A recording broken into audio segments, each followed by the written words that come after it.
Mrs. Kavya. We are here to present our idea Snehadanam. Our concept is an app named Snehadanam, which is supposed to be directly managed by the government. The beneficiaries of this app need to be provided with a specific identity card from the government. These beneficiaries will have an ID number.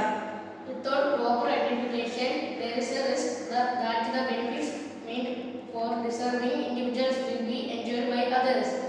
To prevent this, a proper ID card, Snehadanam card, must first be issued to the beneficiaries. To obtain this, the heads of institution should identify the individuals and provide a letter to the respective local self-governing bodies. Now how this app works is during an event or function, organizers must register mandatory on the app. They need to add details in the app about how much food is being prepared and what is being served. The excess food is calculated at the end of the event and recorded in the app. The patron of the function gives an assurance via the app that this extra food can be donated upon timely request.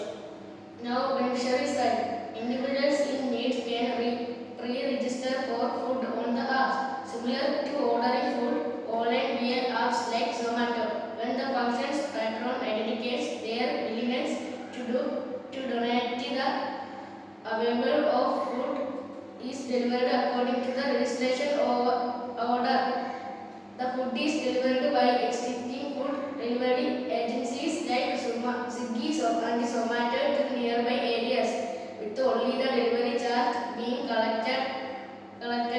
This can be successfully implemented using a special Snehadanam vehicle or by utilizing other food delivery agents. This system allows deducted food that may otherwise be wasted to reach those who are in need at a very low cost.